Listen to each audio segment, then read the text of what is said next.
ಮಾತ್ರೆ ಇಲ್ಲ, ಇಂಜೆಕ್ಷನ್ ಇಲ್ಲ, ಮತ್ತು ನೀವು ಟ್ರೀಟ್ಮೆಂಟ್ ಹೇಗೆ ಮಾಡ್ತೀರಿ ಅಂತ ಕೇಳ್ತಾನೆ ಇರ್ತಾರೆ.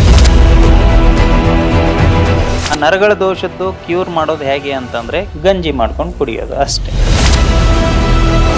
ಪ್ರತಿಯೊಂದರ ಹಿಂದೆನೂ ಸೈಂಟಿಫಿಕ್ ಆಗಿ ರೀಸನ್ ಇದ್ದೇ ಇರುತ್ತೆ. ಇನ್ನು ನೋವಿದೆ ಯಾವುದು ಅಂತಂದರೆ ನೋವಿಗೆ ಅಕ್ಯುಪಂಚರ್ ಅಂತ ಮಾಡ್ಬೋದು.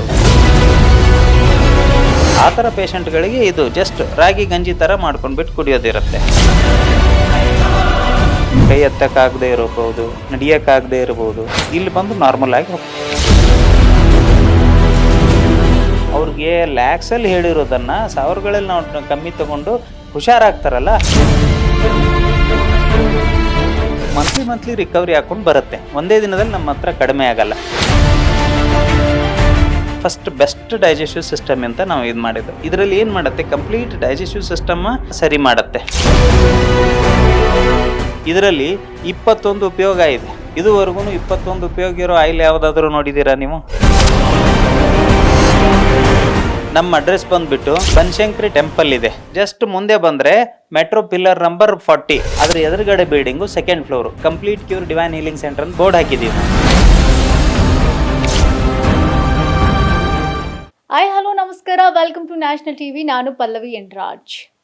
ಮನುಷ್ಯ ಅಂತಂದರೆ ಕಾಯಿಲೆ ಸಹಜ. ಒಂದಲ್ಲ ಒಂದು ಕಾಯಿಲೆ ಬರ್ತಾನೆ ಇರುತ್ತೆ. ಆಸ್ಪತ್ರೆ, ಮಾತ್ರೆ, ಆಪರೇಷನ್, ಹೀಗೆ ಸಾಕಪ್ಪ ಸಾಕು ಜೀವನ ಅಂತ ತಲೆ ಮೇಲೆ ಕೈ ಇಟ್ಕೊಂಡ್ಬಿಟ್ಟು ಕೂತ್ಕೋತೀವಿ. ಹಾಗೆ ಸಾಕಷ್ಟು ದುಡ್ಡು ಕೂಡ ಖರ್ಚು ಮಾಡಿರ್ತೀವಿ. ಅದೆಷ್ಟು ದುಡ್ಡು ಖರ್ಚು ಮಾಡಿರ್ತೀವಿ ಅಂದರೆ 1000ದಿಂದ ಕೋಟಿವರೆಗೂ ಕೂಡ ಹೋಗಿರುತ್ತೆ. ಅಷ್ಟರ ಮಟ್ಟಿಗೆ ನಾವು ದುಡ್ಡನ್ನು ಖರ್ಚು ಮಾಡ್ಕೊಂಡಿರ್ತೀವಿ. ಅಯ್ಯೋ ಜೀವನನೇ ಬೇಡ ಅನ್ನೋ ಲೆವೆಲ್ಗೆ ನಾವು ಹೋಗಿರ್ತೇವೆ. ಆದರೆ ನಾನು ಬಂದಿರೋ ಈ ಆಸ್ಪತ್ರೆಯಲ್ಲಿ ಸೊಂಟ ನೋವು, ಮೊಣಕಾಲು ನೋವು, ಮಂಡಿ ನೋವು, ಯಾವುದೇ ರೀತಿ ಸಮಸ್ಯೆ ಇರಲಿ, ನಮ್ಮ ದೇಹಕ್ಕೆ ಸಂಬಂಧಪಟ್ಟಂತೆ ನಮ್ಮ ಭಕ್ತಿಯ ನಾಡಿಯನ್ನು ನೋಡಿ ಚಿಕಿತ್ಸೆಯನ್ನು ಕೊಡ್ತಾರೆ ಅಂದರೆ ನೀವು ನಂಬ್ತೀರಾ? ಖಂಡಿತವಾಗ್ಲೂ ನೀವು ನಂಬಲೇಬೇಕು. ಆ ಆಸ್ಪತ್ರೆಗೆ ನಾನಿವತ್ತು ಬಂದಿದ್ದೀನಿ. ಹಾಗೆಯೇ ಎಲ್ಲ ರೋಗಕ್ಕೂ ಕೂಡ ಇಲ್ಲಿ ರಾಮಬಾಣವಾಗಿರುವಂತಹ ಒಂದಷ್ಟು ಚಿಕಿತ್ಸೆ ಅಂದರೆ ಆಪರೇಷನ್ ಅಂತಾನೆ ಅಲ್ಲ, ಬೇರೆ ರೀತಿಯ ಚಿಕಿತ್ಸೆಗಳನ್ನು ಇಲ್ಲಿ ಕೊಡ್ತಾರೆ. ನನ್ನ ಜೊತೆಗೆ ಮಾತನಾಡಲಿಕ್ಕೆ ಡಾಕ್ಟರ್ ಶಿವು ಸರ್ ಇದ್ದಾರೆ. ಬನ್ನಿ ನಾನು ಅವ್ರನ್ನ ಮಾತನಾಡಿಸ್ತಾ ಹೋಗ್ತೀನಿ. ಯಾವ ರೀತಿಯಲ್ಲಿ ಚಿಕಿತ್ಸೆ ಕೊಡ್ತಾರೆ, ರಿವ್ಯೂಸ್ ಹೇಗಿದೆ, ಎಲ್ಲದನ್ನು ಕೂಡ ನಾವು ಕೇಳ್ತಾ ಹೋಗೋಣ. ಸರ್, ಮೊದಲನೇದಾಗಿ ನಮಸ್ಕಾರ ಸರ್, ಹೇಗಿದ್ದೀರಾ? ನಮಸ್ಕಾರ ಮೇಡಮ್, ಚೆನ್ನಾಗಿದ್ದೀನಿ ಸರ್. ಅದೇ ನಾನು ಕೇಳ್ತಾ ಬಂದೆ, ಆಸ್ಪತ್ರೆ ಬಗ್ಗೆ ನೋಡಿದಾಗ ಅದೇ ಏನಪ್ಪ ಇದು, ಯಾವುದೇ ರೀತಿ ಆಪರೇಷನ್ ಇಲ್ವಂತೆ, ಮಾತ್ರೆ ಇಲ್ವಂತೆ, ಯಾವ ರೀತಿಯಾಗಿ ಇವರು ಚಿಕಿತ್ಸೆಯನ್ನು ಕೊಡ್ತಾರೆ ಅಂತ. ಹೇಗೆ ಸರ್ ಇದು? ಮೇಡಮ್, ಈಗ ಪ್ರತಿಯೊಬ್ಬರು ನೀವೇ ಅಂತಲ್ಲ, ಫಸ್ಟ್ ಟೈಮ್ ಕೇಳಿದವರೆಲ್ಲ ಏನಾಗತ್ತೆ ಅಂದರೆ ಮಾತ್ರೆ ಇಲ್ಲ, ಇಂಜೆಕ್ಷನ್ ಇಲ್ಲ, ಆಪ್ರೇಷನ್ ಇಲ್ಲ, ಮತ್ತು ನೀವು ಟ್ರೀಟ್ಮೆಂಟ್ ಹೇಗೆ ಮಾಡ್ತೀರಿ ಅಂತ ಕೇಳ್ತಾನೆ ಇರ್ತಾರೆ. ಸಹಜವಾಗಿ ನಾವು ಏನಂದರೆ ಅಲೋಪತಿ, ಆಯುರ್ವೇದ ಫಸ್ಟ್ ಸ್ಟಾರ್ಟಿಂಗಲ್ಲೇ ಓದಿರ್ತಾ ಇದ್ದೆ. 95 ನಾನು ಫಾರ್ಮಸಿ ಮಾಡಿದ್ದು. ಅದರಲ್ಲಿ ಆಯುರ್ವೇದ, ಅಲೋಪತಿ, ಫಾರ್ಮಾಸ್ಯೂಟಿಕ್ಸು, ಫಾರ್ಮಾಕಾಗ್ನಸಿ ಅಂತ 2 ಸಬ್ಜೆಕ್ಟ್ ಬರುತ್ತೆ. ಅದರಲ್ಲಿ ಆಯುರ್ವೇದ ಬಗ್ಗೆ ಫಾರ್ಮಾಕಾಗ್ನಸಿನಲ್ಲಿ ಕಂಪ್ಲೀಟ್ ಆಯುರ್ವೇದ ಸ್ಟಡಿ ಇರುತ್ತೆ. ರೂಟು, ಲೀಫು, ಸ್ಟೆಮ್ಮು ಯಾವ್ದ್ಯಾವುದು ಬರುತ್ತೆ ಅಂತ. ಫಾರ್ಮಾಸ್ಯೂಟಿಕ್ಸ್ ಅಂದರೆ ಮಾಮೂಲಿ ಇದು ಮಾಡರ್ನ್ ಮೆಡಿಸಿನು, ಈಗ ಟ್ಯಾಬ್ಲೆಟು, ಇಂಜೆಕ್ಷನ್ನು, ಮಾತ್ರೆ ಇವೆಲ್ಲ ಹೇಗೆ ತಯಾರು ಮಾಡೋದು ಅಂತ ಎಲ್ಲ ಫಾರ್ಮಸಿಸ್ಟ್ಗಳಿಗೆ ಗೊತ್ತಿರುತ್ತೆ. ಅದೇ ನಾವು ಫಾರ್ಮಸಿಸ್ಟ್ ಮಾಡೋದು. ಅದಾದಮೇಲೆ ನನಗೇನು ಅನ್ನಿಸ್ತು ಅಂದರೆ, ಯಾವುದೇ ರೀತಿ ಇಂಜೆಕ್ಷನ್, ಮಾತ್ರೆ, ಟ್ಯಾಬ್ಲೆಟ್ ಇಲ್ಲದೇ ನಾವು ಟ್ರೀಟ್ಮೆಂಟ್ ಮಾಡ್ಬೋದಾ ಅಂತ ಒಂದು ಸರ್ಚಲ್ಲಿದ್ದೆ. ಆವಾಗ ಅಲ್ಟರ್ನೇಟಿವ್ ಮೆಡಿಸಿನ್ ಅಂತ ಗೊತ್ತಾಯಿತು.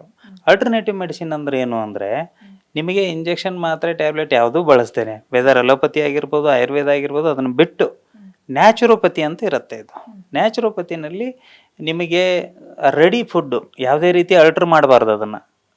ಈಗ ದೇವರು ರೆಡಿ ಮಾಡಿರೋ, ಈಗ ಸಪೋಸ್ ಯಾವುದೋ ಒಂದು ಕಾಳುಗಳು ನಾವು ಪಲ್ಯ ಮಾಡ್ತೀವಿ ಅಂತ ಇಟ್ಕೊಳ್ಳಿ. ಆ ಕಾಳುಗಳು ಒಂದೊಂದು ಗುಣಧರ್ಮ ಇರುತ್ತೆ. ನೀವು ಅದನ್ನು ರಿಸರ್ಚ್ ಮಾಡ್ಕೊಂಡು ಹೋದಾಗ ಒಂದು ಕಾಳು ಒಂದಕ್ಕೆ ಇದು ಇರುತ್ತೆ, ಪ್ರಯೋಜನ ಇರುತ್ತೆ. ಆ ಥರ ನಾವು ರಿಸರ್ಚ್ ಮಾಡಿಬಿಟ್ಟು, ಈಗ ಫಾರ್ ಎಕ್ಸಾಂಪಲ್ ನರಗಳ ದೋಷ ಇದೆ ಅಂದ್ಕೊಳ್ಳೋಣ. ಆ ನರಗಳ ದೋಷದ್ದು ಕ್ಯೂರ್ ಮಾಡೋದು ಹೇಗೆ ಅಂತಂದರೆ, ಕೆಲವೊಂದು ಕಾಳುಗಳ ಪದಾರ್ಥನ ನಾವು ಚೆನ್ನಾಗಿ ತಿಂದರೆ ಕಿಡ್ನಿ ಸ್ಟ್ರೆಂಗ್ತ್ ಬಂದುಬಿಟ್ಟು ಸುಸ್ತಾಗೋದು, ವೀಕ್ನೆಸ್ಸು, ಈ ಥರ ಎಲ್ಲ ಕಾಯಿಲೆಗಳನ್ನು ವಾಸಿ ಮಾಡ್ಬೋದು. ಸುಮಾರು ಕೆಲವೊಂದು ಕಾಳುಗಳು ಬರುತ್ತೆ. ಅದು ರಿಸರ್ಚ್ ಮಾಡಿಬಿಟ್ಟು ನಾವೇನು ಮಾಡ್ತೀವಿ, ಪೌಡ್ರ್ ಫಾರ್ಮಲ್ಲಿ ಇಟ್ಟಿರ್ತೀವಿ. ಅದೇನು ಮಾಡಬೇಕು, ಗಂಜಿ ಮಾಡ್ಕೊಂಡು ಕುಡಿಯೋದು ಅಷ್ಟೇ. ಇದು ಆವಾಗ ಪ್ರತಿಯೊಂದರ ಹಿಂದೆನೂ ಸೈಂಟಿಫಿಕ್ ಆಗಿ ರೀಸನ್ ಇದ್ದೇ ಇರುತ್ತೆ. ನಾವು ಈಗ ಟ್ರೀಟ್ ಮಾಡ್ತೀವಿ ಅಂದ ತಕ್ಷಣ ಒಮ್ಮೆ ಮ್ಯಾಜಿಕ್ ಮಾಡೋದಿಲ್ಲ. ಇಲ್ಲಿ ಸೈಂಟಿಫಿಕ್ ಆಗಿ ಫಸ್ಟ್ ಅದನ್ನು ರಿಸರ್ಚ್ ಮಾಡಿಬಿಟ್ಟು ಫುಡ್ ಫಾರ್ಮಲ್ಲಿ ಇಟ್ಟಿರ್ತೀವಿ. ಅದೊಂದು ಫುಡ್ ಫಾರ್ಮ್, ಅದು ಫುಡ್ ಥೆರಪಿ ಅಂತ ಕರಿಬೋದು. ಇನ್ನು ನೋವಿದೆ ಯಾವುದು ಅಂತಂದರೆ, ನೋವಿಗೆ ಅಕ್ಯುಪಂಚರ್ ಅಂತ ಮಾಡ್ಬೋದು.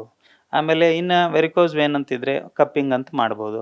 ಈ ಥರ ಎಲ್ಲ ಬೇರೆ ಬೇರೆ ನಾವು ನ್ಯಾಚುರಲ್ ಥೆರಪಿಗಳನ್ನು ಬಳಸಿ ಮಾಡ್ತಾ ಇರೋದು. ಜೊತೆಗೆ ನಾನು ಸ್ಟಾರ್ಟಿಂಗ್ ಇಂದ ಅಧ್ಯಾತ್ಮದಲ್ಲಿದ್ದೆ. ನಾನು ಆ ಶಿವಭಕ್ತ, ಶಿವನ ಕುರಿತು ಧ್ಯಾನ ಆಗಲಿ, ತಪಸ್ ಮಾಡೋದಾಗಲಿ, ಜಪ ಮಾಡೋದಾಗಲಿ ಎಲ್ಲ ಮಾಡ್ಕೊಂಡಿದ್ದೆ. 10 ವರ್ಷ 15 ವರ್ಷ ನಾನು ಮಾಡಿದ ಮೇಲೆ ಆ ಶಿವನು ನನಗೆ ಆಶೀರ್ವಾದ ಆಯಿತು. ಆಮೇಲೆ ನಾನು ಏನು ಮಾಡಿದ್ದು, ಅವರು ಓಪನ್ ಆಗಿ ಬಂದು ನನ್ಗೆ ಗೊತ್ತಿರಲಿಲ್ಲ. ನಾನು ಇಲ್ಲಿ ಹುಟ್ಟಿ ಬೆಳೆದವನು, ಕರ್ನಾಟಕದಲ್ಲಿರೋನು. ಹಿಮಾಲಯ ಇಲ್ಲಿಂದ 3-4 ಸಾವಿರ ಕಿಲೋಮೀಟರ್ ದೂರ ಇದೆ. ಅವರು ಎಸ್ಪೆಷಲಿ ರುದ್ರನಾಥ್ ಅಂತ ಹಿಮಾಲಯದಲ್ಲಿ, ಪಂಚ ಕೇದಾರ್ ಅಂತ ಒಂದು ನೀವು ಟೈಪ್ ಮಾಡಿದರೆ ಬರುತ್ತೆ. ರುದ್ರನಾಥ್ ಅಂತ ಟೆಂಪಲಿಂದ ನನಗೆ ಅವರು ಶಿವನ ಬಂದು ತಲೆ ಮೇಲೆ ಕೈ ಇಟ್ಟು, ನೀನು ಅಲ್ಲಿ ಬಂದು ಹೋಗು, ನಿಂದು ಎಲ್ಲ ಕಷ್ಟ ಪರಿಹಾರ ಆಗತ್ತೆ ಅಂತ ಅವರೇ ಆಶೀರ್ವಾದ ಮಾಡಿದ ಮೇಲೆ ನಾನು ಬೆಳಿಗ್ಗೆ ಎದ್ಬಿಟ್ಟು ಗೂಗಲ್ ಮಾಡಿ ನೋಡಿದೆ, ಈ ರುದ್ರನಾಥ್ ಟೆಂಪಲ್ ಎಲ್ಲಿ ಬರುತ್ತೆ ಅಂತ. ಆವಾಗ ಪಂಚ ಕೇದಾರ್ ಅಂತ ಗೊತ್ತಾಯಿತು. ಒಂದೊಂದು ಕಡೆ ಈಗಲೂ ಈ ಪಂಚ ಕೇದಾರ್ ಮಹಾಭಾರತ ಕಾಲದಿಂದಲೂ ಇದೆ. ಆ ಮಹಾಭಾರತ ಕಾಲದಿಂದಲೂ ಒಂದೊಂದು ಕಡೆ, ಈಗ ಕೇದಾರ್ನಾಥ್ ಅಂತಂದರೆ ಅಲ್ಲಿ ಲಿಂಗ ಇಲ್ಲ, ಹಸುವಿನ ಒಂದು ಹಂಪಿರುತ್ತೆ ಭಾಗದಲ್ಲಿ, ಹಿಂಭಾಗ ಇಲ್ಲಿ ಡುಬ್ಬದ ಹತ್ರ, ಆ ಭಾಗ ಮಾತ್ರ ಇರೋದಲ್ಲಿ ಕೇದಾರ್ನಾಥದಲ್ಲಿ, ಲಿಂಗ ಇಲ್ಲ ಅಲ್ಲಿ. ನೀವು ಹೋಗಿ ನೋಡಿ ಗೊತ್ತಾಗತ್ತೆ. ಸೊ ಅಲ್ಲಿ ನಾನು ಹೋದಾಗ ಮಧ್ಯಮಹೇಶ್ವರ ಅಂದರೆ ಹೊಕ್ಕಳ ಭಾಗ, ಆಮೇಲೆ ತುಂಗನಾಥ್ ಅಂದರೆ ಮುಂದಿನ ಭುಜ, ರುದ್ರನಾಥ್ ಅಂದರೆ ಶಿವನ ಮುಖ, ಹಾಂ, ಆಮೇಲೆ ಕಲ್ಪೇಶ್ವರ ಅಂದರೆ ಶಿವನ ತಲೆ. ಒಂದೊಂದು ಕಡೆ ಒಂದೊಂದು, ನೀವು ಅದನ್ನ ಜೂಮ್ ಮಾಡಿಬಿಟ್ಟು ಆಮೇಲೆ ನಿಮ್ಮ ತೋರಿಸ್ಬೋದು ಎಲ್ಲ ವೀಕ್ಷಕರಿಗೆ. ಅದು ಆಗಿನ ಕಾಲದಿಂದಲೂ ಇದೆ ಅಂತ ನನಗೆ ಅಲ್ಲಿ ಹೋದ್ಮೇಲೆ ಗೊತ್ತಾಗಿದ್ದು. ಅಲ್ಲಿವರೆಗೂ ನಾನು ಆಮೇಲೆ ನನಗೆ ಯಾರೂ ಹೇಳಿರಲಿಲ್ಲ, ನನಗೆ ಯಾರೂ ಇದು ಡೈರೆಕ್ಟಾಗಿ ಅವರೇ ಆಶೀರ್ವಾದ ಮಾಡಿ ಅವರೇ ಹೇಳಿದ ಮೇಲೆ ನನಗೆ ಗೊತ್ತಾಗ. ಅದು ಹೋಗಿ ಬಂದ ಮೇಲೆ ಏನಾಯಿತು, ಅವ್ರ ಅನುಗ್ರಹ ಆದಮೇಲೆ, ಅವರು ನನಗೆ ಆಶೀರ್ವಾದ ಮಾಡಿದ ಮೇಲೆ ಅದರಿಂದ ಏನು ಸಿದ್ಧಿ ಅಂತಂದರೆ, ಇವಾಗ ಹೋಗಿ ಬಂದ ಮೇಲೆ ನಾಡಿ ಸೆಟ್ಟಿಂಗ್ ಅಂತ ಮಾಡ್ತೀವಿ. ಆಧ್ಯಾತ್ಮದಲ್ಲಿ 3 ನಾಡಿಗಳು ಬರುತ್ತೆ, ಈಡ, ಪಿಂಗಳ, ಸುಷುಮ್ನ ಅಂತ. ಆ 3 ನಾಡಿ ಸೆಟ್ ಮಾಡೋದ್ರಿಂದ, ಈಗ ವಾತ, ಪಿತ್ತ, ಕಫ ಅಂತ ಆಯುರ್ವೇದದಲ್ಲಿ ಹೇಳ್ತಾರೆ ಗೊತ್ತಾ, ಆ 3ನ ಇದು ಕಂಟ್ರೋಲ್ ಮಾಡೋದ್ರಿಂದ ಆ ರೋಗಗಳು ಆಟೋಮೆಟಿಕ್ಕಾಗಿ ಇದು ಸೆಟ್ ಆದಾಗ ಅದು ರೋಗಗಳ ಕಂಟ್ರೋಲಿಗೆ ಬರುತ್ತೆ. ಸೊ ಅದರಿಂದನೂ ಸೈನ್ಸ್ ಇರುತ್ತೆ. ಸುಮ್ಮನೆ ಏನೋ ಒಂದು ಮಾಡಿಬಿಡ್ಬೇಕು ಅಂತ ಮಾಡೋಕ್ಕಾಗಲ್ಲ. ಈ ಥರ ಸೈಂಟಿಫಿಕ್ಕಾಗಿ ನಾವು ತಿಳ್ಕೊಂಡ್ಬಿಟ್ಟು ಅದನ್ನು ನಾವು ಟ್ರೀಟ್ಮೆಂಟ್ ಮಾಡೋದ್ರಿಂದ ಯಾವುದೇ ರೀತಿ ಪೇಷಂಟ್ ಇರ್ಬೋದು. ಈಗ ನಾವು ಮೇನ್ಲಿ ಈಗ ಜಾಸ್ತಿ ಎಲ್ಲ ಥರ ಕಾಯಿಲೆಗಳು ಮಾಡ್ಕೊಂಡು ಕುತ್ಕೊಳ್ಳೋಕ್ಕೆ ಟೈಮ್ ಇಲ್ಲದೆ ಇರೋದ್ರಿಂದ ನಾವು ಪೇನ್ ಮ್ಯಾನೇಜ್ಮೆಂಟ್ ಅಂತ ಈಗ ಮಾಡ್ತಾ ಇರೋದು. ಯಾವುದೇ ನೋವು ಇರ್ಬೋದು, ಮನುಷ್ಯನಿಗೆ ಏನು ಸಾಕಷ್ಟು ದುಡ್ಡಿರುತ್ತೆ ಅಂತ ಇಟ್ಕೊಳ್ಳಿ, ನಿಮಗೆ ತುಂಬ ಕೈ ಎತ್ತಕ್ಕೆ ಆಗಲ್ಲ, ಅಷ್ಟು ನೋವಿದೆ ಅಂತಂದರೆ ನಿನಗೆ ಇನ್ನೊಂದು 1 ಕೋಟಿ ರೂಪಾಯಿ ಜಾಸ್ತಿ ಕೊಡ್ತೀನಿ, ಇದೊಂದು ಕೈ ನೋವು ಮಾಡ್ತೀನಿ ಅಂದರೆ ನೀವು ಮಾಡಿಸ್ಕೊತೀರಾ? ಆಗಲ್ಲ. ನೋವು ನಾನೇ ಬೇಕಾದ್ರೆ ದುಡ್ಡು ಕೊಡ್ತೀನಿ, ಮೊದಲು ನೀನು ನೋವು ಕಮ್ಮಿ ಮಾಡು ಅಂತೀರ ಅಲ್ವಾ? ಹಾಗಾಗಿ ನಮ್ಗೆ ಏನು ಇಂಟೆನ್ಷನ್ ಬಂತು ಅಂತಂದರೆ, ಜನಗಳಿಗೆ ಒಂದು ಒಳ್ಳೇದು ಕೆಲಸ, ಫಸ್ಟ್ ನಾವು ಮಾಡೋ ಕೆಲಸ ಜನಗಳಿಗೆ ಒಳ್ಳೇದಾಗಬೇಕು, ಆ ಇಂಟೆನ್ಷನ್ ನಮಗಿರಬೇಕು ಒಂದು. ಎರಡನೇದ್ದು, ನಾವು ಮಾಡ್ತಾ ಇರೋದು ಸೈಡ್ ಇಫೆಕ್ಟ್ ಆಗಬಾರ್ದು ಯಾರಿಗೂ. ಟ್ರೀಟ್ಮೆಂಟ್ ನಾವು ಮಾಡಿದರೆ ಅವ್ರಿಗೆ 2 ದಿನ ಲೇಟ್ ಆಗಲಿ ತೊಂದರೆ ಇಲ್ಲ. ಈಗ 1 ತಿಂಗಳಲ್ಲದೆ 2 ತಿಂಗಳು ಟೈಮ್ ತೊಗೊಳ್ಳಿ, ದೇ ಆರ್ ಬೇರೇಬಲ್, ಅವ್ರು ಬೇರೆ ಮಾಡ್ಕೊತಾರೆ. ಆದರೆ ಸೈಡ್ ಇಫೆಕ್ಟ್ ಆಗಬಾರ್ದು. ಆ ಉದ್ದೇಶದಿಂದ ಯಾವುದೇ ಇಂಜೆಕ್ಷನ್ ಆಗಲಿ, ಮಾತ್ರೆ ಆಗಲಿ ಏನೂ ಬಳಸ್ತಾ ಇಲ್ಲ. ಇಲ್ಲಿ ನಾವೇನು ಮಾಡ್ತೀವಿ, ಸೈಂಟಿಫಿಕ್ಕಾಗಿ ಯಾವ ಕಾಯಿಲೆಗೆ ಏನು ಬೇಕೋ ಅದನ್ನು ಟ್ರೀಟ್ಮೆಂಟು ಮಾಡ್ತೀವಿ. ಪ್ಲಸ್ ಪ್ರತಿ ಸೋಮವಾರ ಮತ್ತು ಗುರುವಾರ ಅವಾಗ ಮಾತ್ರ ಆ ಶಿವಂದೊಂದು ಫೋಟೋ, ಹಿಮಾಲಯಕ್ಕೆ ಹೋಗಿ ಬಂದಿರೋದೊಂದು ಫೋಟೋ ಕೊಡ್ತೀವಿ. ಆಮೇಲೆ ಒಂದು ಪಂಚಾಕ್ಷರಿ, ಷಡಾಕ್ಷರಿ ಈ ಥರ ಮಂತ್ರಗಳು ಬರುತ್ತೆ, ಅದನ್ನು ಮಂತ್ರ ಹೇಳಕ್ಕೆ ಹೇಳ್ತೀವಿ, ಪ್ರೇ ಮಾಡ್ಕೊಳಕ್ಕೆ ಹೇಳ್ತೀವಿ ಓಪನ್ ಆಗಿ. ಆ ಶಿವನ ಕುರಿತು ಪ್ರಾರ್ಥನೆ ಮಾಡ್ರಪ್ಪ, ನಮ್ಮ ನೋವು ಆರೋಗ್ಯದ ಸಮಸ್ಯೆ ಏನಿದೆ ದೂರ ಮಾಡಿ ಅಂತೇಳಿ ನೀವು ಪ್ರಾರ್ಥನೆ ಮಾಡಿ ನಾವು ನಾಡಿ ಸೆಟ್ಟಿಂಗ್ ಮಾಡ್ತೀವಿ. ಎಲ್ಲ ರೀತಿ ನಮ್ಗೆ ಬಂದಾಗ, ಇವಾಗ ಏನು ಪೇಷಂಟ್ಸ್ ಬರ್ತಾ ಇದ್ದಾರಲ್ಲ, ಸೊ ಅವ್ರದ್ದೆಲ್ಲ ಕಾಯಿಲೆಗಳು ಕೈ ಎತ್ತಕ್ಕಾಗದೇ ಇರಬಹುದು, ನಡಿಯೋಕ್ಕಾಗದೇ ಇರ್ಬೋದು, ಆ ಥರ ಎಲ್ಲ ಈ ಪೇಷಂಟ್ ಬಂದು ಇಲ್ಲಿ ಬಂದು ನಾರ್ಮಲ್ ಆಗಿ ಹೋಗ್ತಾರೆ, ನಡ್ಕೊಂಡು ಹೋಗ್ತಾರೆ, ಕೈ ಎತ್ತಕ್ಕಾಗತ್ತೆ. ಆ ಥರ ಎಲ್ಲದಕ್ಕೂ ಕಾರಣ ಅವರು, ಆ ಶಿವನ ಅನುಗ್ರಹ ಅಷ್ಟೇ. ಸರ್, ಚಿಕಿತ್ಸೆ ಅಂತ ಹೇಳ್ತಾ ಬಂದ್ರಿ, ಯಾವೆಲ್ಲ ವೆರೈಟಿ ಚಿಕಿತ್ಸೆಗಳು ಇಲ್ಲಿ ಸಿಗುತ್ತೆ ಅಂತ? ಮೇನ್ಲಿ ನಾವು ಪೇನ್ ಮ್ಯಾನೇಜ್ಮೆಂಟ್ ಕಾನ್ಸಂಟ್ರೇಷನ್ ಮಾಡೋದ್ರಿಂದ ತಲೆನೋವಿಂದ ಹಿಡಿದು ಪಾದದವರೆಗೂ ಏನೇನು ಸಮಸ್ಯೆ ಬರುತ್ತೆ ಅಂದರೆ, ಫಾರ್ ಎಕ್ಸಾಂಪಲ್ ಮೈಗ್ರೇನ್ ಅಂತ ಬರುತ್ತೆ. ಸುಮಾರು 10 ವರ್ಷದಿಂದ ಪಾಪ ಸಫರ್ ಆಗ್ತಾ ಇರ್ತಾರೆ. ಅಂದರೆ ಒಂದು portion, it may be a left side or may be a right side, ಎಲ್ಲಾದ್ರೂ ಅದು ಅವ್ರಿಗೆ ಏನು ಮಾತ್ರೆ ತೊಗೊಂಡ್ರೂ ಹೋಗ್ತಾ ಇರಲ್ಲ. ಅದು ನಮ್ಮ ಟ್ರೀಟ್ಮೆಂಟಲ್ಲಿ ಹೋಗ್ತಾ ಇದೆ ಒಂದು. ಆಮೇಲೆ ಕೆಳಗಡೆ ಬಂದರೆ ಇವಾಗ ಕತ್ತು ನೋವು ಇರ್ಬೋದು, ಆಮೇಲೆ ಈ ಫ್ರೋಝನ್ ಶೋಲ್ಡರ್ ಅಂದರೆ ಭುಜ ನೋವು ಬರ್ಬೋದು. ಈಗ ಊಟ ಮಾಡೋಕ್ಕಾಗ್ತಾ ಇರಲ್ಲ, ಕೈ ಎತ್ತಕ್ಕಾಗ್ತಾ ಇರಲ್ಲ, ಅದು ಇರ್ಬೋದು. ಆಮೇಲೆ ಸ್ಪೈನಲ್ ಕಾರ್ಡ್ ಅಂತ ಪ್ರಾಬ್ಲಮ್ ಬರುತ್ತೆ. ಸ್ಪೈನಲ್ ಕಾರ್ಡಲ್ಲಿ ಅಪ್ಪರು, ಲೋವರು, ಮಿಡಲ್ಲು, ಲೋವರು 3 ಭಾಗ ಬರುತ್ತೆ. ಸರ್ವೈಕಲ್ಲು, ತೊರೆಸಿಕ್ಕು, ಲುಂಬಾರ್ ಅಂತ.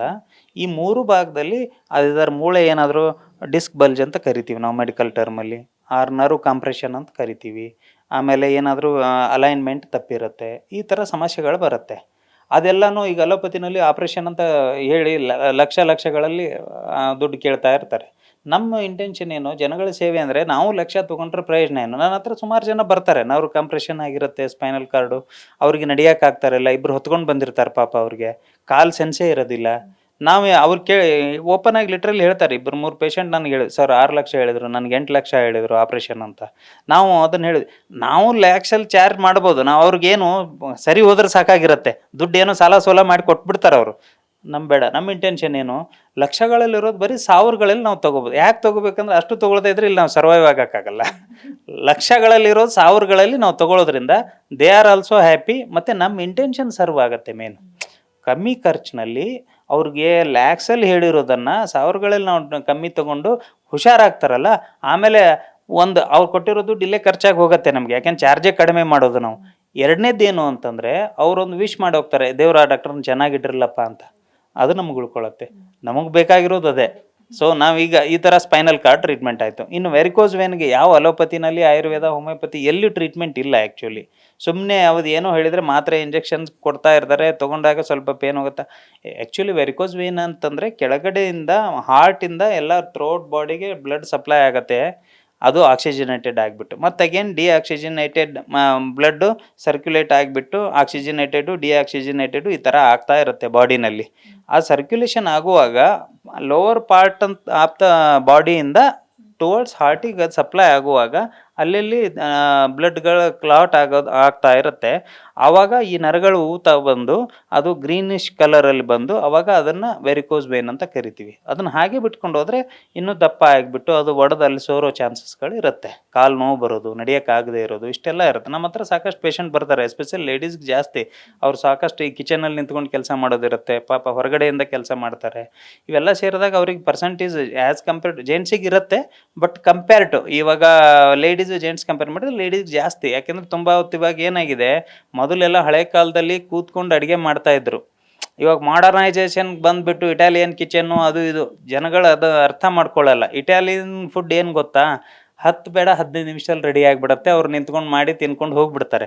ನಮ್ದು ಎಲ್ರಿ ಹಾಗಾಗತ್ತೆ. ರಾಗಿ ಮುದ್ದೆ ಮಾಡೋಕ್ಕೆ ಎಷ್ಟು ಬೇಕು, ಜೋಳದ ರೊಟ್ಟಿ ಮಾಡೋಕ್ಕೆ ಎಷ್ಟು ಬೇಕು, ಚಪಾತಿ ಪಲ್ಯ ಈ ಥರ ಮಾಡೋದೆ.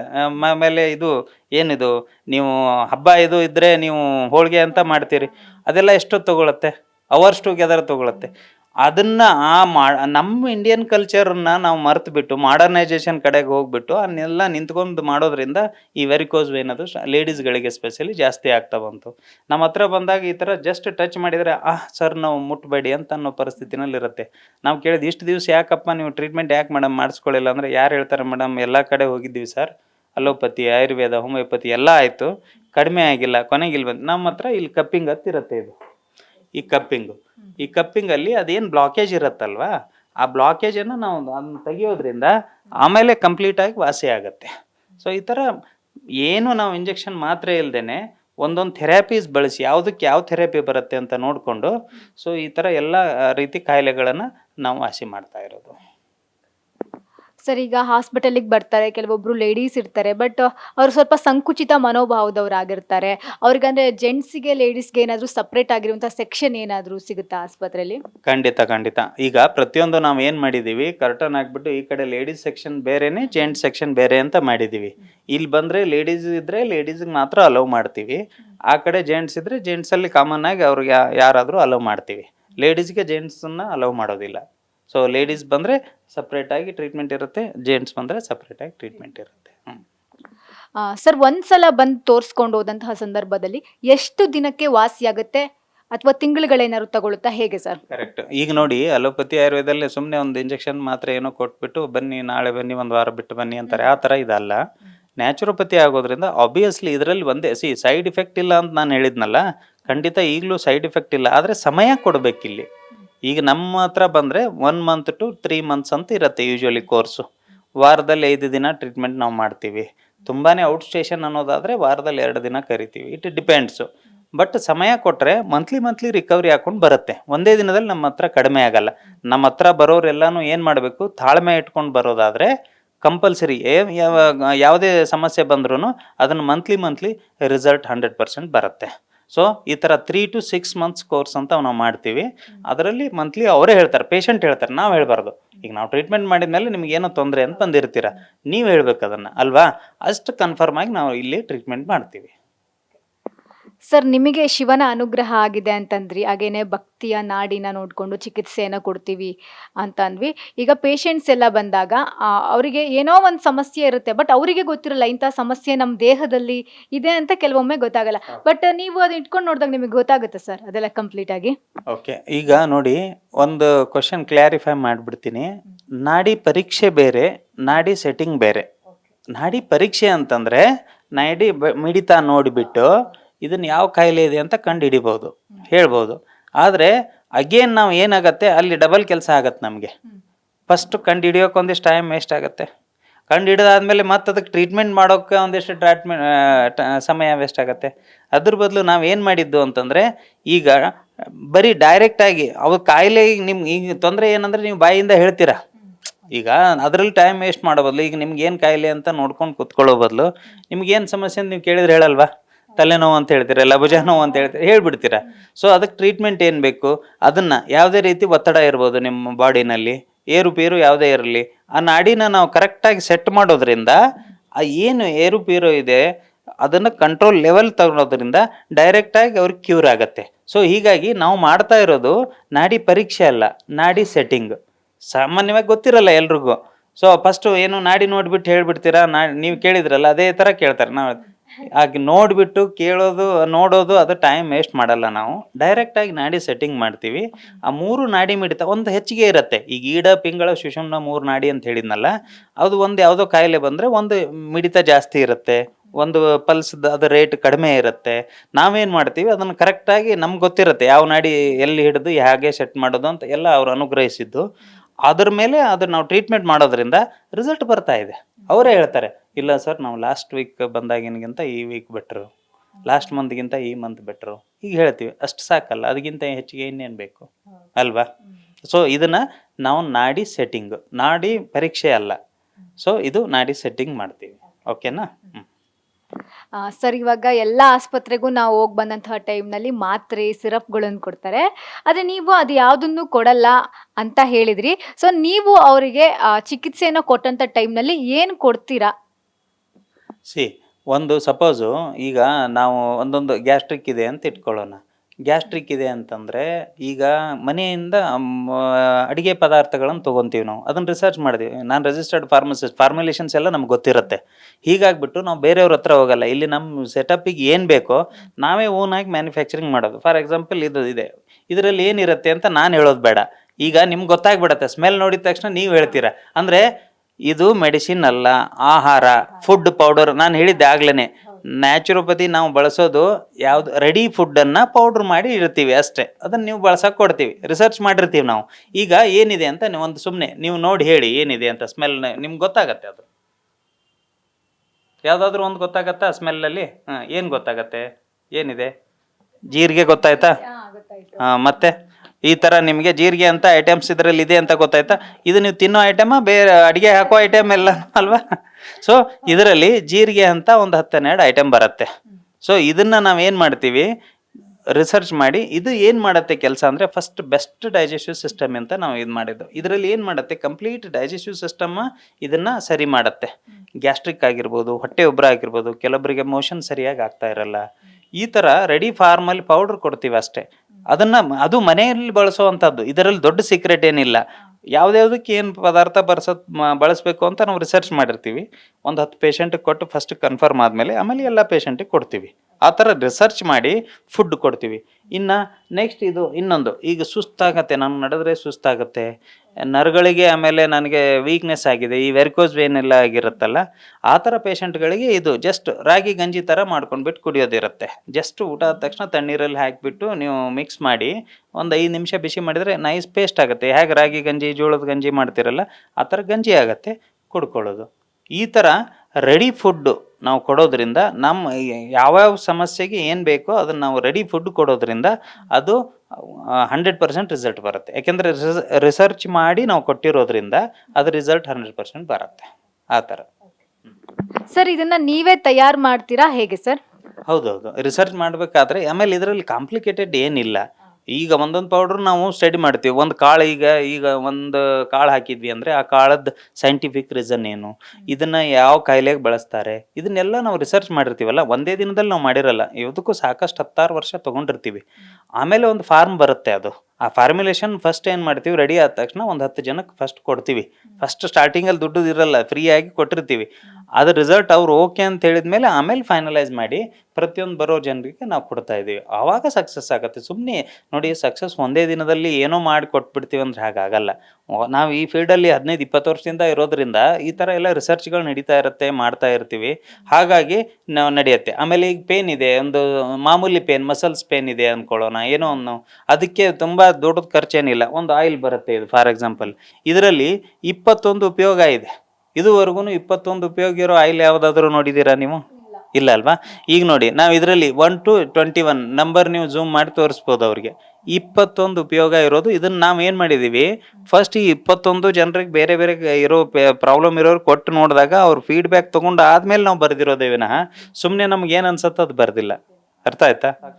ಈ ಥರ ನಮಗೇನು ಅಂತಂದರೆ ಪ್ರತಿಯೊಂದನ್ನು ನಾವು ರಿಸರ್ಚ್ ಮಾಡಿ ಅದನ್ನು ರಿಸಲ್ಟ್ ಬಂದ ಮೇಲೆ ಆಮೇಲೆ ಕನ್ಫರ್ಮ್ ಮಾಡ್ಕೊಂಡು ಆಮೇಲೆ ನಾವು ಕೊಡ್ತಾ ಇರೋದ್ರಿಂದ ಬಂದಿರೋ ಎಲ್ಲ ಪೇಷಂಟ್ಗಳು ಸ್ಯಾಟಿಸ್ಫ್ಯಾಕ್ಷನ್ ಇದೆ. ಸರ್ ನಿಮ್ಮ ಆಸ್ಪತ್ರೆಗೆ ಬಂದು ಕ್ಯೂರ್ ಆಗಿರೋ ಅಂಥವ್ರು ಏನು ಹೇಳ್ತಾರೆ ನಿಮ್ಮ ಆಸ್ಪತ್ರೆ ಬಗ್ಗೆ? ನೀವು ನಮ್ಮ ಪೇಷಂಟ್ ರಿವ್ಯೂ ಸಾಕಷ್ಟಿದೆ. ನೀವು ಅದನ್ನು ರಿವ್ಯೂಸ್ ಬೇಕಾದ್ರೆ ಡೈರೆಕ್ಟಾಗಿ ತೊಗೋಬೋದು. ನಿಮ್ಗೆ ಗೊತ್ತಾಗತ್ತೆ. ಅವ್ರು ಏನು ಹೇಳ್ತಾರೆ ಅಂತಂದರೆ, ಫಸ್ಟ್ ಸ್ಟಾರ್ಟಿಂಗಲ್ಲಿ ಬಂದಾಗ ನಾವು ನಂಬಿರಲಿಲ್ಲ, ಸುಮ್ಮನೆ ನೀವು ಇಲ್ಲಿ ಹೇಳ್ತಾರೆ ಇಂಜೆಕ್ಷನ್ ಮಾತ್ರೆ ಇಲ್ಲದೆ ಅಂತ ಅಂದ್ಕೊಂಡಿದ್ವಿ. ಆಮೇಲೆ ನಾವು ಇಲ್ಲಿ ಬಂದ ಮೇಲೆ ಗೊತ್ತಾಗಿದ್ದು, ಇಲ್ಲ ಇಲ್ಲಿ ಈ ಥರನೂ ಟ್ರೀಟ್ಮೆಂಟ್ ಇದೆ ಅಂತ ನಮ್ಗೆ ಗೊತ್ತೇ ಇರಲಿಲ್ಲ ಅಂತ ಹೇಳ್ತಾರೆ. ಈಗ ಲೇಡೀಸ್ ತುಂಬ ಸಾಮಾನ್ಯವಾಗಿ ನೋವು ಬರೋದು ಲೇಡೀಸ್, ಯಾಕೆಂದರೆ ಅವ್ರಿಗೆ ಹಾರ್ಡ್ ವರ್ಕ್ ಮಾಡ್ತಾ ಇರ್ತಾರೆ ಪಾಪ ಸುಮಾರು. ಆಮೇಲೆ ಏನೋ ಒಂದು ಪಾಪ ಬಾತ್ರೂಮಲ್ಲಿ ಜಾರ್ ಬಿದ್ದಿರ್ತಾರೆ, ಕೆಲವೊಬ್ಬರಿಗೆ ಏನೋ ಒಂದು ಕೆಲಸ ಮಾಡೋಕೆ ಬಿದ್ದಿರ್ತಾರೆ, ಅವ್ರಿಗೆ ನೋವು ಅನುಭವಿಸ್ತಾ ಇರ್ತಾರೆ. ಆಮೇಲೆ ಆಪ್ರೇಷನ್ ಅದು ಇದು ಹೇಳಿದಾಗ ಅವ್ರಿಗೆ ಮನಸ್ಸು ಒಪ್ಪಲ್ಲ, ನನಗೆ ಆಪ್ರೇಷನ್ನೇ ಬೇಡ, ಹಾಗೆ ಏನಾದರೂ ಮಾಡಿ ಸರಿ ಮಾಡೋರು ಸಿಕ್ಕರೆ ಸಾಕು ಅಂತ ಒಳಗಡೆ ಅನ್ಕೋತಾ ಇರ್ತಾರೆ. ಅಂಥವ್ರಿಗೆಲ್ಲ ಏನಾಗುತ್ತೆ, ನಮ್ಮದು ಇದು ಕಂಡ ತಕ್ಷಣ ಅವರು ತುಂಬ ಖುಷಿಯಾಗಿ ಇಲ್ಲಿ ಬರ್ತಾರೆ. ಆಮೇಲೆ 1 ಮಂತಲ್ಲಿ ಅವರು ಏನು ಲಾಸ್ಟ್ ತಿಂಗಳಲ್ಲಿ ಪೇನ್ ಅನುಭವಿಸ್ತಾ ಇರ್ತಾರೋ ಅವರೇ ಹೇಳ್ತಾರೆ, ಸರ್ ಲಾಸ್ಟ್ ಮಂತ್ಗಿಂತ ಈ ತಿಂಗಳು ಬೆಟ್ರು, ನನಗೆ ನನ್ನ ಬಗ್ಗೆ ಕಸ ಗುಡ್ಸೋಕ್ಕಾಗಲ್ಲ ಅಂತ ಹೇಳೋರು ಪೇಷಂಟ್ ಇರ್ತಾರೆ. ಅದನ್ನು ನಾವು ಇವಾಗ 1 ಮಂತ್ ಆದ ತಕ್ಷಣ ಕೇಳ್ತೀವಿ, ಮೇಡಮ್ ಈಗ ಹೇಗೆ, ಪರವಾಗಿಲ್ಲ ಸರ್, ಇವಾಗ ಸ್ವಲ್ಪ ಬೆಂಡ್ ಆಗ್ತಾ ಇದ್ದೀನಿ, ಕಸ ಗುಡಿಸ್ತಾ ಇದ್ದೀನಿ ಅಂತ ಹೇಳಿ.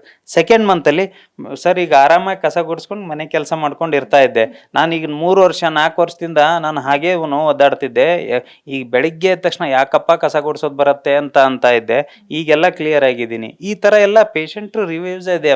ನಾವೇನು ಮಾಡ್ತೀವಿ, ಫಸ್ಟ್ ಬಂದಾಗ ಅವ್ರದ್ದು ಸ್ಟಾರ್ಟಿಂಗಲ್ಲಿನೂ ವಿಡಿಯೋ ತೊಗೊತೀವಿ, ಕ್ಯೂರ್ ಆದಮೇಲೂ ವಿಡಿಯೋ ತೊಗೊತೀವಿ. ಅವಾಗ ಏನಾಗುತ್ತೆ, ಅವ್ರದ್ದೇ ಒಂದು ಪ್ರೂಫ್ ಸಿಗತ್ತೆ. ಈಗ ಸುಮ್ಮನೆ ನಾವು ಹೇಳ್ಬಾರ್ದು, ನಮ್ಮ ಪೇಷಂಟ್ ಏನು ನಾವು ಟ್ರೀಟ್ ಮಾಡಿರ್ತೀವಿ ನಾವು ಹೇಳೋದಕ್ಕಿಂತ ಅವ್ರು ಹೇಳಬೇಕು, ಆ ಪೇಷಂಟು. ಆ ಥರ ಸಾಕಷ್ಟು ರಿವ್ಯೂಸ್ ಇದೆ. ಆ ರಿವ್ಯೂಸಲ್ಲಿ ನಮ್ಗೆ ಕನ್ಫರ್ಮ್ ಆಗಿರೋದು ಅವ್ರದ್ದು ಸ್ಯಾಟಿಸ್ಫ್ಯಾಕ್ಷನ್. ಆವಾಗ ಅಷ್ಟು ಸಾಕಲ್ಲ, ನಾವು ಮಾಡ್ತಾ ಇರೋ ಚಿಕಿತ್ಸೆ ಅದು ಫಲಕಾರಿಯಾಗಿದೆ, ರಿಸಲ್ಟ್ ಬಂದಿದೆ ಅಂತ, ಅಷ್ಟು ಸಾಕು ಅಲ್ವಾ? ಈಗ 5 ವರ್ಷದಿಂದ ಇದು ಹಿಪ್ ಜೈಂಟ್ ಪ್ರಾಬ್ಲಮ್ ಇದೆ. ಅದು ಎಲ್ಲ ಕಡೆ ತೋರಿಸಿದಾಗ್ಲೂ ಹಿಪ್ ರಿಪ್ಲೇಸ್ಮೆಂಟ್ ಅಂತಲೇ ಹೇಳಿದ್ರು. ಟೋಟಲ್ ಹಿಪ್ ಜೈಂಟೇ ರಿಪ್ಲೇಸ್ಮೆಂಟ್ ಹೇಳಿದರು. ಬಟ್ ಯಾರೋ ಫ್ರೆಂಡ್ ಕಡೆಯಿಂದ ಸಜೆಸ್ಟ್ ಸಿಕ್ಕಿದಾಗ ಇಲ್ಲಿ ಬಂದಾಗ without operation, without tablet, injection ಇಲ್ಲಿ ನನಗೆ ಕ್ಯೂರ್ ಆಗ್ತಾ ಇದೆ. 1 ತಿಂಗಳು ಆಯಿತು ನಾನು ಬಂದು ಟ್ರೀಟ್ಮೆಂಟ್ ತೊಗೊಳಕ್ಕೆ ಶುರು ಮಾಡಿ. 1 ತಿಂಗಳಲ್ಲಿ ನನಗನ್ನಿಸ್ತಾ ಇರೋ ಪ್ರಕಾರ 70% ನಾನು ಕ್ಯೂರ್ ಆಗಿದ್ದೀನಿ. ಸರ್ ನೀವು ಅವಾಗಲೇ ಹೇಳ್ತಾ ಇದ್ರಿ ಲಕ್ಷದಲ್ಲಿ ಆಗೋದನ್ನ ನಾವು 1000ದಲ್ಲಿ ರಿಕವರಿ ಮಾಡ್ತೀವಿ ಅಂತ. ಅಂದರೆ ಎಲ್ಲರೂ ಅಂದ್ಕೊಂಡಿರ್ತಾರೆ, ಅಯ್ಯೋ ಜಾಸ್ತಿ ಇರುತ್ತಪ್ಪ ದುಡ್ಡು, ಹೋಗೋದೋ ಬೇಡವೋ ಅಂತ ಈ ರೀತಿ ಮನಸ್ಥಿತಿ ಇಟ್ಕೊಂಡವರು ಕೂಡ ಇರ್ತಾರೆ. ಸರ್ ನಾನು ನಿಮಗೆ ನೇರವಾಗಿ ಪ್ರಶ್ನೆಯನ್ನು ಕೇಳ್ತೀನಿ, ಆಫೋರ್ಡಬಲ್ ಪ್ರೈಸ್ ಇರುತ್ತೆ ಸರ್? Of course affordable. ಈಗ ನಿಮ್ಮದೇ ಒಂದು ಕ್ವಶನ್ ಕೇಳ್ತೀನಿ. ಒಂದು ಪೇಷಂಟ್ ಈಗ ಸ್ಪೈನಲ್ ಕಾರ್ಡ್ ಅಬ್ವಿಯಸ್ಲಿ ಆಪ್ರೇಷನ್ ಅಂದರೆ ಲ್ಯಾಕ್ಸಲ್ಲೇ ಚಾರ್ಜ್ ಮಾಡೋದು ಅಲ್ವಾ? ನಿಮಗೆ ನಾನು ಕೇಳೋದು ಅಫೋರ್ಡೆಬಲ್ ಅಂತ ನಾನು ಹೇಳೋದು ಬೇಡ. ಈಗ ಸಪೋಸ್ ನಾನು ಹೇಳಿದ್ನಲ್ಲ, ಒಂದು ಪೇಷಂಟ್ 2 ಹೊತ್ಕೊಂಡೇ ಬಂದಿದ್ರು ಅಂತ, ಅದನ್ನು ನಾವು ಇವಾಗ ತೋರಿಸ್ತೀನಿ ಬೇಕಾದ್ರೆ. 6 ಲಕ್ಷ ಹೇಳಿದ್ರು ಅಂತ ಹೇಳಿದರು. ಈಗ 6 ಲಕ್ಷದನ್ನು ಅಫೋರ್ಡೆಬಲ್ ಅಂದರೆ ಎಷ್ಟು ಮಾಡಬೇಕು? ಒಂದು ಸಣ್ಣ ಎಕ್ಸಾಂಪಲ್, ಸುಮ್ಮನೆ ಅಪ್ರಾಕ್ಸಿಮೇಟ್ಲಿ, ನಾಟ್ ಎಕ್ಸಾಕ್ಟ್ಲಿ, ಅಪ್ರಾಕ್ಸಿಮೇಟ್ಲಿ ನೀವು ಹೇಳಿ, ನಾನು ಆಮೇಲೆ ಹೇಳ್ತೀನಿ. ಹೇಳಿ. ಅಲ್ಲ ಅವರು 6 ಲ್ಯಾಕ್ ಹೇಳಿದ್ರಂತೆ ಆಪರೇಷನ್ಗೆ. ಅಫೋರ್ಡೇಬಲ್ ಅಂದ್ರೆ ನಾವು ಎಷ್ಟು ಮಾಡಬೇಕು ಅಲ್ವಾ? ಹಾಫ್ ಆಫ್ ದಿ ಅಮೌಂಟ್ ಅಂತ ನೀವು ಹೇಳಿದ್ರಿ ಅಲ್ವಾ? ನಾವು ಕ್ವಾರ್ಟರ್ ಆಫ್ ದಿ ಅಮೌಂಟ್ ಅಲ್ಲಿ ಮಾಡ್ತಾ ಇದ್ವಿ. ಸೊ ಈಗ ಹೇಳಿ, ಅದು ಅಫೋರ್ಡೇಬಲ್ ಅಥವಾ ಅಲ್ಲ? ಇಷ್ಟೇ. ಯಾವುದು ಇಡೀ ತಿಂಗಳು ನಾವು ಟ್ರೀಟ್ಮೆಂಟ್ ಮಾಡಿದ್ರು ಅದು ಸಾವಿರಗಳಲ್ಲೇ ಇರುತ್ತೆ ವಿನಃ ಲಕ್ಷಕ್ಕೆ ಯಾವುದು ರೀಚ್ ಮಾಡಿಸಲ್ಲ. ಅದು ಫಸ್ಟ್ ನಮ್ಮ ಕಾನ್ಸೆಪ್ಟು, ನಮ್ಮ ಇಂಟೆನ್ಷನ್ನೇ ಅದು. ಕಡಿಮೆ ಖರ್ಚಲ್ಲಿ ಅವರಿಗೆ ಟ್ರೀಟ್ಮೆಂಟ್ ಮಾಡೋದು ಅಂತ ನಾವು ಮನಸ್ಸಿಟ್ಕೊಂಡಾಗ ನಾವು ಕೇಳ್ಬೋದು. ಪಾಪ 6 ಲಕ್ಷ ಹೇಳಿದಾರಾ, ನಾನು ರೈಟಿಂಗಲ್ಲಿ ಬರೆದು ಕೊಡ್ತೀನಿ ನಿನಗೆ, 4 ಲಕ್ಷ ಕೊಡು, 2 ಲಕ್ಷ ಡಿಸ್ಕೌಂಟು, ಹಾಂ ನಾನು ನಿನ್ಗೆ ಸರಿ ಮಾಡಿಬಿಡ್ತೀನಿ ಅಂತ ಹೇಳಿದ್ರೆ ಹೆಂಗೆ ನಮ್ಗೆ ಗೊತ್ತಿರುತ್ತೆ ಟ್ರೀಟ್ಮೆಂಟ್ ಮಾಡ್ತೀವಿ ಅಂತ. ಹಾಗೆ ಹೇಳಿನೂ ನಾವು ಲಕ್ಷ ಇಸ್ಕೋಬೋದು. ಬೇಡ, ಆ ಥರ ದುಡ್ಡು ಬೇಡ. ಸಾವಿರಗಳಲ್ಲಿ ಅದೇ ಚಾರ್ಜ್ ಮಾಡಿದರೆ ಎಷ್ಟು ಸಂತೋಷ ಆಗುತ್ತೆ ಅವ್ರಿಗೆ. ಸೊ ನಾವು ಮಾಡ್ತಾ ಇರೋದು ಅದನ್ನೇ, ಲಕ್ಷ ಇರೋದನ್ನು ಸಾವಿರಗಳಲ್ಲಿ. ಸೊ ಅಫೋರ್ಡೇಬಲ್ ಅನ್ನೋದು ಈಗ ನೀವು ಕನ್ಫರ್ಮ್ ಮಾಡ್ತೀರಾ? ಹಾಂ. ಸೊ ನಾವು ಅವ್ರು ಹೇಳಿದ್ರಿಗಿಂತ ಹಾಫ್ ಅಲ್ಲ, ಕ್ವಾರ್ಟರ್ ಭಾಗದಲ್ಲಿ ನಾವು ಅದನ್ನು ಸರಿ ಟ್ರೀಟ್ಮೆಂಟ್ ಕಾಸ್ಟು ನಾವು ಮಾಡ್ತಾ ಇರೋದ್ರಿಂದ ದೇ ಆರ್ ಹ್ಯಾಪಿ. ಆಮೇಲೆ ರೆಫರೆನ್ಸ್ ಬರೋದೇ ಅವಾಗ. ಈಗ ನಮ್ಗೆ ಏನಾಗುತ್ತೆ ಅಂತಂದರೆ, ನಾವು ಈಗ ನಿಮ್ಗೊಂದು ಟ್ರೀಟ್ಮೆಂಟ್ ಮಾಡಿದರೆ ನೀವು ಹುಷಾರಾಗಿಬಿಟ್ರೆ ನಾವು ಬೇಡ ಅಂದರೂ ನೀವು ಇನ್ನೊಬ್ರಿಗೆ ಹೇಳ್ತೀರಾ, ಇಲ್ಲಪ್ಪ ನಾನು ಕಡಿಮೆ ಖರ್ಚಲ್ಲಿ ಸಾವಿರಗಳಲ್ಲಿ ನನಗೆ ಇಷ್ಟು ಆಪ್ರೇಷನ್ಗೆ ಹೇಳಿದರು, ನೀ ಅಲ್ಲಿ ಹೋಗು ಬಾ ಅಂತ ನಿಮ್ಮ ಯಾರೋ ಫ್ರೆಂಡ್ಸು ರಿಲೇಟಿವ್ಸ್ಗೆ ನೀವೇ ಹೇಳ್ಬಿಡ್ತೀರ ಅಲ್ವಾ? ಹೀಗಾಗಿ ನಾವು ಅವ್ರ ಫೀಡ್ಬ್ಯಾಕು ಇಂಪಾರ್ಟೆಂಟ್. ಅವ್ರಿಗೆ ನಾವು ಕ್ಯೂರ್ ಮಾಡೋದು ಮಾತ್ರ ನೋಡ್ತೀವಿ. ನಮ್ಗೆ ಯಾವ ಪೇಷಂಟ್ ಬಂದಿರ್ತೋ ಅವ್ರು ನೋಡ್ತೀವಿ, ಮಿಕ್ಕದವರೇ ನಮ್ಮ ಪರವಾಗಿ ಅವರೇ ಹೇಳ್ತಾರೆ. ಹೀಗೆ ನಾವು ಟ್ರೀಟ್ಮೆಂಟ್ ಮಾಡೋದು. ನಿಮ್ಮಂಥ ಡಾಕ್ಟ್ರು ಬೇಕು ಸರ್ ನಮ್ಮ ಸಮಾಜಕ್ಕೆ. ಸರ್ ತುಂಬ ಖುಷಿ ಆಯಿತು ನಿಮ್ಮ ಜೊತೆಗೆ ಮಾತಾಡಿ. ನಿಮ್ಮೊಂದು ಅಡ್ರೆಸ್ ಒಂದು ಕರೆಕ್ಟಾಗಿ. ನಮ್ಮ ಅಡ್ರೆಸ್ ಬಂದುಬಿಟ್ಟು ಬನಶಂಕರಿ ಟೆಂಪಲ್ ಇದೆ, ದೇವಸ್ಥಾನ. ಯಾರಾದರೂ ಕೇಳ್ತಾರೆ, ಬೆಂಗಳೂರಲ್ಲಿ ಇರೋದು ಬನಶಂಕರಿ ದೇವಸ್ಥಾನ ಒಂದೇ ಅಲ್ವಾ? ಅದರಲ್ಲಿ ನಾವು ಇಲ್ಲೇ ಮಾಡಿದ್ದೆ. ಯಾಕೆ ಮುಂಚೆ ನಾವು ಅಲ್ಲಿ ದೊಡ್ಡಕಲ್ಸಂದ್ರ ಕನಕಪುರ ರೋಡಲ್ಲಿ ದೂರ ಇದ್ವಿ. ಇಲ್ಲಿ ಹತ್ತಿರ ಬಂದಿರೋ ಉದ್ದೇಶ ಇಷ್ಟೇ, ಬಸ್ ಸ್ಟಾಪ್ ಇದೆ ಇಲ್ಲೇ ಪಕ್ಕದಲ್ಲೇ, ಮೆಟ್ರೋ ಸ್ಟೇಷನ್ ಆಗಿದೆ, ಆಟೋ ಕ್ಯಾಬು ಬಸ್ಸು ಏನಂತೀರ ಎಲ್ಲ ಸಿಗತ್ತೆ ಇಲ್ಲಿ. ಅದಕ್ಕೋಸ್ಕರ ನಾವು ಇಲ್ಲಿ ಹತ್ತಿರ ಆಗಲಿ, ಇಳಿದ ತಕ್ಷಣ ಈ ಬಸ್ ಸ್ಟಾಪಿಗೆ ಇಳ್ಕೊಂಡು ನಡ್ಕೊಂಡು ಬರ್ಬೋದು, ಅಥವಾ ಮೆಟ್ರೋ ಸ್ಟೇಷನ್ ಇಳ್ಕೊಂಡು ನಡ್ಕೊಂಡು ಬರ್ಬೋದು. ಅಲ್ಲಿ ದೇವಸ್ಥಾನದ ಹತ್ರ ಇಳ್ಕೊಂಡ್ರೆ ಜಸ್ಟ್ ಮುಂದೆ ಬಂದರೆ ಮೆಟ್ರೋ ಪಿಲ್ಲರ್ ನಂಬರ್ 40 40ನೇ ಪಿಲ್ಲರ್ ಹತ್ರ ಬಂದರೆ ಅದ್ರ ಎದುರುಗಡೆ building 2nd floor complete cure divine healing centre ಅಂತ ಬೋರ್ಡ್ ಹಾಕಿದ್ದೀವಿ ನಾವು. ಲಿಫ್ಟು ಇದೆ. ಬಂದು 2nd ಫ್ಲೋರಲ್ಲಿ ಬಂದುಬಿಟ್ರೆ ನಮ್ಗೆ ಆರಾಮಾಗಿ ನಮ್ಮ ಕ್ಲಿನಿಕ್ಕಿಗೆ, ನಮ್ಮ ಹೀಲಿಂಗ್ ಸೆಂಟರ್ಗೆ ರೀಚ್ ಆಗ್ಬೋದು. ನೋಡಿದ್ರಲ್ವಾ, ಇದು ಡಾಕ್ಟರ್ ಶಿವ್ ಸರ್ ಅವರ ಮಾತಾಗಿತ್ತು. ನಿಮಗೂ ಕೂಡ ಯಾವುದೇ ರೀತಿಯ ಸಮಸ್ಯೆ ಇದ್ದಲ್ಲಿ, ಚಿಕಿತ್ಸೆ ಬೇಕಾಗಿದ್ದಲ್ಲಿ ನ್ಯಾಚುರಲ್ ಆಗಿ ನಾನು ಚಿಕಿತ್ಸೆಯನ್ನು ಪಡ್ಕೊತೀನಿ ಅಂತಂದರೆ ನೀವು ಕೂಡ ಇಲ್ಲಿಗೆ ಬರ್ಬೋದು. ನಾವು ಕೂಡ ಡಿಸ್ಕ್ರಿಪ್ಷನಲ್ಲಿ ಅಡ್ರೆಸ್ಸನ್ನು ಹಾಕಿರ್ತೀವಿ. ಕ್ಯಾಮ್ರಾ ಪರ್ಸನ್ ಚಿರಾಗ್ ಜೊತೆ Pallavi N Raj, national TV.